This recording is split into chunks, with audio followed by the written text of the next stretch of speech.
growing in every area of your life. You have to pay attention to the peace of God.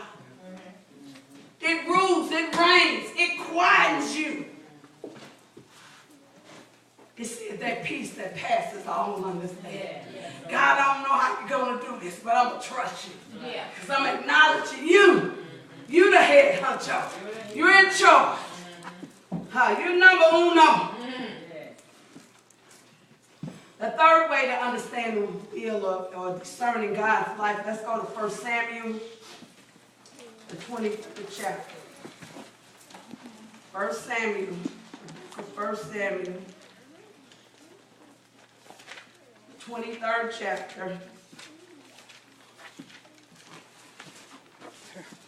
beginning at the 15th verse. It said, and David abode in the wilderness in strongholds, and remained in a mountain in the wilderness of Ziph.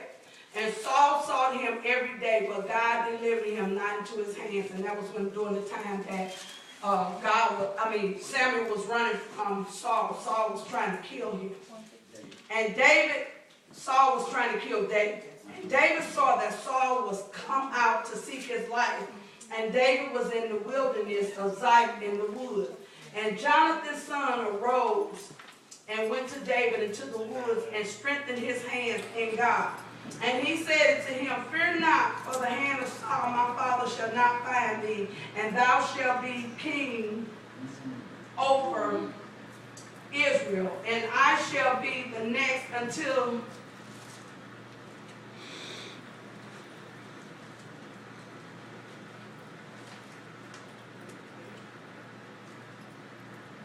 that was Saul's son talking to David, assuring him not to be afraid and to trust him.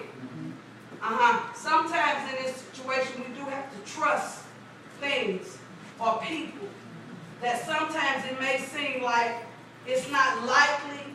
Like, what would be the likeliness of the person that's pursuing you that their son, their child, their flesh and blood would be the one to come and tell you. Let me go back here. Okay. And then they told David, this is verse 1 in that same chapter. Then they told David, saying, behold, the Philistine fight against Keilah, and they robbed the threshing floor. Therefore David inquired of the Lord, saying, shall I go and smite these Philistines? And the Lord said unto David, go and smite the Philistine and save Keilah. And David's men said unto him, behold, we be afraid here in Judah. How much more then if we come to Keilah against the armies of the Philistines? In other words, his men had experienced a war with more people that looked stronger and more numbers than them.